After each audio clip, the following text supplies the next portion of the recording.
اس کے گرنے کے بعد میں اسٹینڈ گن سیدھی کر کے اس کی طرف چل دیا جہاں اس کے بقیہ ساتھی دب کے بیٹھے تھے۔ انہوں نے میرے ہاتھوں اپنے باس کو مٹی میں رلتے دیکھ کر یہ اندازہ لگا لیا تھا کہ وہ میرا کچھ بھی نہیں بگاڑ سکیں گے، اور اگر مجھ سے مقابلہ کرنے کی حماقت جاری رکھی تو خود ان کا انجام بھی نہایت دردناک ہوگا۔ لہٰذا مجھے اپنی طرف بڑھتے دیکھ کر وہ اپنی اپنی کمین گاہ سے باہر نکل آئے اور اپنے اپنے پستول میرے قدموں میں پھینک کر دونوں ہاتھ سر پر رکھ کر کھڑے ہو گئے۔ ان کے ہتھیار پھینکتے ہی آبی اور لزی بھاگتے ہوئے میرے پاس آ گئے۔ آبی نے فوراً تینوں پستول اٹھا کر اپنے قبضے میں کر لیے اور ان سے بولا، بس اتنا ہی دم تھا تم لوگوں میں؟ اتنے سے کام کے لیے ہمارے پیچھے لگ کر یہاں تک آئے تھے تم؟ ان میں سے ایک قدرے تلخ لہجے میں بولا، آبی پہلوان، ہمارا مذاق نہیں اڑانا چاہیے تمہیں، یہ تو ہوتا ہی رہتا ہے۔ لڑائی میں دو حریفوں میں سے کسی ایک کو شکست قبول کرنا ہی پڑتی ہے، اس سے شکست خوردہ کو کمزور یا کمتر نہیں سمجھ لینا چاہیے۔ اس وقت جیلانی کی چال کامیاب ہو گئی ہے، یہ ہمیں اپنے پیچھے لگا کر اپنے پسندیدہ میدان تک لانے میں کامیاب ہو گیا، اور ہم اس کی چال کو سمجھے بغیر یہ سمجھ کر یہاں تک آ گئے کہ تم لوگ ہم سے جان بچا کر بھاگنا چاہتے ہو۔ نتیجتاً ہم بازی ہار گئے۔ یہ خالصتاً ایک جنگی چال تھی جس نے ہمیں مات دے دی، اس سے ہماری کمزوری یا بزدلی ظاہر نہیں ہوتی۔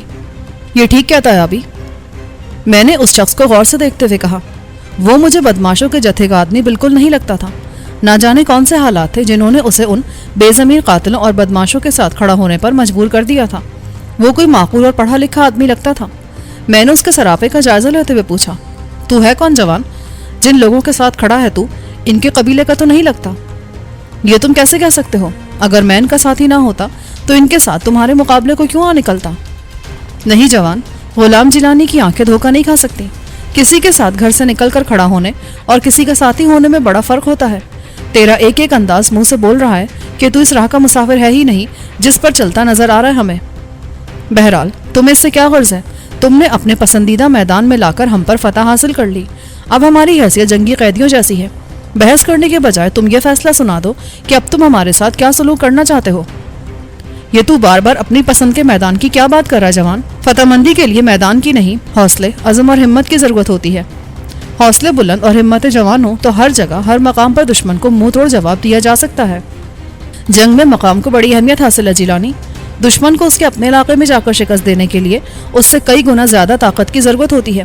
تاریخ شاہد ہے، کسی کمزور اور بے مایہ فوج نے کبھی ملک فتح نہیں کیا۔ میں نے ہنس کر کہا، اس کا مطلب ہے تو نے تاریخ پڑھی ہی نہیں ہے اور تاریخ کے حوالے سے بات کرنے لگا ہے۔ اب تم اسلامی تاریخ کے حوالے دو گے، لیکن وہ یک وقتی جذبہ تھا جس نے اس وقت کے مسلمانوں کو غیر معمولی قوت عطا کر دی تھی۔ جیسے جیسے اس جذبے میں کمی آتی گئی، مسلمان دنیا کی سب سے بڑی طاقت ہونے کے باوجود شکستیں کھاتے چلے گئے۔ وہ مسکرا کر بولا، چھوڑے جناب علی، آپ اسے کیا سمجھانے کی کوشش کر رہے ہیں؟ ان باتوں کے لیے ہمارے پاس وقت نہیں ہے۔ لزی نے مداخلت کی، او ہاں یار، یہ کیا قصہ لے بیٹھا تو اس گھڑی؟ یہاں مناظرہ کرنے تو نہیں آئے ہم، ان کی چھٹی کر کے آگے بڑھنے کی بات کر۔ اب اوے چپ کر جا، یوں لگتا ہے مجھے جیسے تیرے اندر چنگیز خان کی روح حلول کر گئی ہے۔ ہر وقت مارنے کاٹنے کی باتیں کرتا ہے، اسے مار دو، اسے قتل کر دو، اس کی چھٹی کر دو۔ اس کے سوا تجھے کچھ آتا بھی ہے کہ نہیں؟ بتایا نہیں کسی نے تجھے اب تک کہ مسلمان پر مسلمان کا خون حرام قرار دیا گیا ہے، دائرہ اسلام سے خارج کر دیا گیا ہے ایسے شخص کو؟ اچھا مولوی صاحب، یہ مجھے نہیں پتا تھا، مگر آپ کو تو علم ہے نا شرعی مسئلے کا، پھر بھی آپ کے ہاتھوں کتنے ہی مسلمان جنت کو سدھار گئے، اس لمحے آپ کو اس کا خیال نہیں آیا کبھی؟ آبی نے تنزیہ کہا، میں تیری طرح انسان ہی ہوں، کبھی کبھی اس شیطان کا داؤں مجھ پر بھی چلی جاتا ہے۔ میں نے مسکرا کر کہا، پھر لزی کو مخاطب کر کے بولا، چلے لزی بیگم، اپنی گاڑی میں بیٹھے چل کر، ہمیں پہلے کافی دیر ہو چکی ہے۔ اس کے ساتھ ہی میں پلٹ کر اپنی کار کی طرف چل دیا۔ ان تینوں کے پستول آبی کے قبضے میں تھے، لہٰذا ان کی طرف سے ہمیں اب کوئی خطرہ نہیں تھا۔ مجھے واپس جاتے دیکھ کر آبی اور لزی بھی میرے پیچھے ہو لیے۔ لزی بولی، کیا آپ انہیں یوں ہی چھوڑ جائیں گے؟ اگر یہ پھر ہمارے پیچھے آئے تو؟ نہیں، اب یہ اس غلطی کو دہرانے کی کوشش بالکل نہیں کریں گے۔ یوں بھی وہ ظہیر احمد اب ایک لمبے عرصے تک بستر سے اٹھنے کے قابل نہیں رہا ہے، اس کے بغیر یہ لوگ ہمارے لیے بالکل بے ضرر ہیں۔ پھر بھی انہیں اس طرح کوئی سزا دیے بغیر چھوڑنا اچھا نہیں ہے، یہ ایک بڑی غلطی کر رہے ہیں آپ۔ کیا مطلب؟ کیا آبی کی طرح تمہارا بھی یہی خیال ہے کہ انہیں ختم کر دیا جائے؟ سانپ کا سر عقل مند لوگ ڈسے جانے سے پہلے ہی کچل دیتے ہیں، اس کے ڈسنے تک انتظار نہیں کرتے۔ نہیں لزی، میں بے مقصد خون خرابے کا قائل نہیں ہوں، یہ بےہودہ خیال اپنے ذہن سے جھٹک دو۔ ہم کار کے پاس پہنچ چکے تھے، میں اس کی عقبی سیٹ کا دروازہ کھول کر جا بیٹھا، آبی بھی میرے پاس ہی بیٹھ گیا۔ لزی نے ایک بار پھر ڈرائیونگ سیٹ سنبھال کر کار اسٹارٹ کر کے آگے بڑھا دی۔ آبی اور لزی کو میرا یہ عمل بالکل پسند نہیں آیا تھا کہ میں اپنے خطرناک دشمن کے 3 قابو میں آئے ہوئے آدمیوں کو نظر انداز کر کے واپس جا رہا تھا، لیکن انہوں نے سلسلے میں مجھ سے زیادہ بحث نہیں کی۔ البتہ ان کا موڈ اتنا آف تھا کہ پھر بابا اسحاق کے آستانہ پہنچنے تک ان میں سے کسی نے بھی مجھ سے بات نہ کی۔ میں بھی خاموشی بیٹھا رہا۔ بابا کے آستانے والی پہاڑی کے نشیب میں لزی نے اپنی کار روکی تو شام کے 6 بجنے کو تھے۔ کار کے رکتے ہی ہم باہر نکل آئے اور آہستہ آہستہ آستانے کی طرف بڑھنے لگے۔ ہمارے پہنچنے کی اطلاع شاید بابا اسحاق کو ہو چکی تھی۔ ہم نے اوپر چڑھنا شروع کیا تو جیرالڈ ایک ٹیلے کی اوڑ سے نکل کر ہمارے سامنے آ ٹھہرا۔ لزی نے سوالیہ نگاہوں سے اسے دیکھا۔ وہ بولا، آپ لوگوں نے آنے میں بہت دیر کر دی، اس وقت یہاں عقیدت مندوں کی خاصی بھیڑ ہے۔ اب ایسا کریں، آپ میرے ساتھ میرے گھر چلیں، مسٹر آئزک وہیں آئیں گے۔ پھر وہ آبی کی طرف دیکھ کر بولا، یہ کون ہے؟ یہ مسٹر اسلم آبی ہیں، جناب علی کے دوست، ان پر ہم پوری طرح اعتماد کر سکتے ہیں۔ ٹھیک ہے۔ وہ اپنی گاڑی کی طرف بڑھتے ہوئے بولا، جو ہماری کار کے برابر میں کھڑی تھی۔ مگر شاید مسٹر آئزک یہ بات پسند نہ کریں۔ اصولی طور پر ہائی کمان کی ہدایت یا اجازت کے بغیر ہمیں کسی پر خود کو ظاہر نہیں کرنا چاہیے۔ ہاں، اصول تو یہی ہے، مگر بعض خاص قسم کے معاملات میں اصولوں کو نظر انداز بھی کیا جا سکتا ہے۔ لزی بولی، بہرحال اس کے ذمہ دار آپ ہوں گے۔ جیرالڈ نے آگے بڑھتے ہوئے عجیب سے روکھے اور سپاٹ لہجے میں کہا۔ مجھے اس کا یہ انداز بہت ناگوار گزرا۔ میں دیکھ رہا تھا کہ آبی کے تیور بگڑ رہے ہیں، لہٰذا اس سے پہلے کہ وہ کچھ بولتا میں نے ذرا سختی سے کہا، جیرالڈ، تمہیں آبی کی طرف سے فکر مند ہونے کی بالکل ضرورت نہیں ہے۔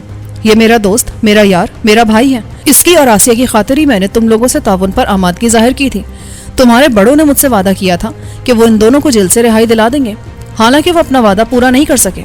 پھر بھی میں نے تم لوگوں سے منہ نہیں موڑا ہے۔ اب اگر تمہیں یا تمہارے مقامی سربراہ کو آبی کا میرے ساتھ رہنا پسند نہیں ہے تو میں تم سے علیحدگی اختیار کر لوں گا۔ مجھے تمہاری ضرورت نہیں ہے۔ او نہیں جناب علی، ایسی کوئی بات نہیں ہے، آپ ایسا خیال بھی دل میں نہ لائیں۔ لزی جلدی سے بولی۔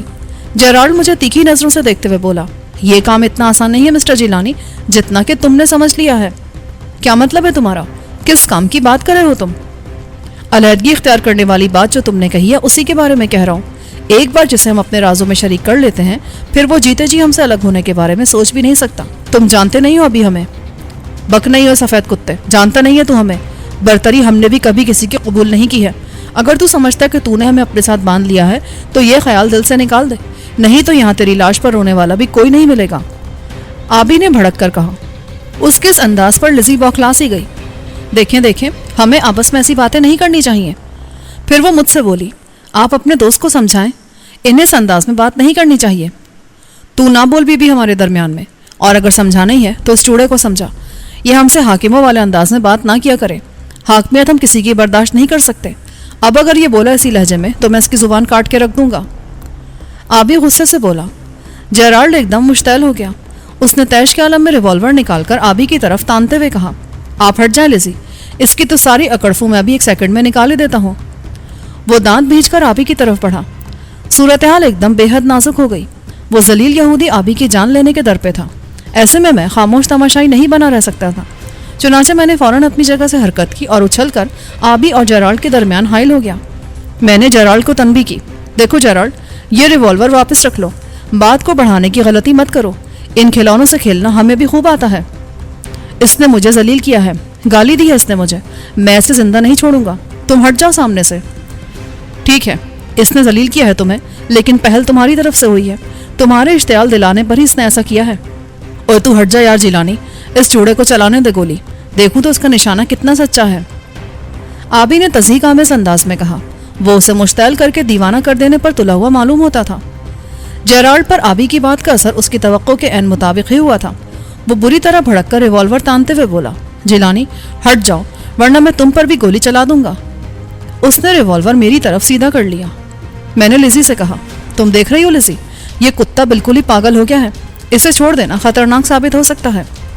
میں کہتا ہوں ہٹ جاؤ ورنہ میں 3 تک گنوں گا جیلانی، اگر تم پھر بھی نہ ہٹے تو نتیجے کے ذمہ دار تم خود ہوگے۔ اس کی بات ختم ہوتی آبی اچانک میرے پیچھے سے نکل کر کسی شکار پر چھوڑے ہوئے باز کی طرح اس پر جا پڑا۔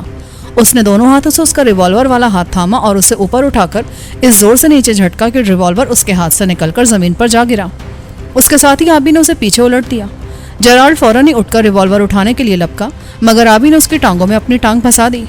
نتیجے کے طور پر وہ ایک بار پھر نیچے جا پڑا۔ میں نے جلدی سے آگے بڑھ کر زمین پر پڑا ہوا ریوالور اٹھا کے اپنی جیب میں ڈال لیا۔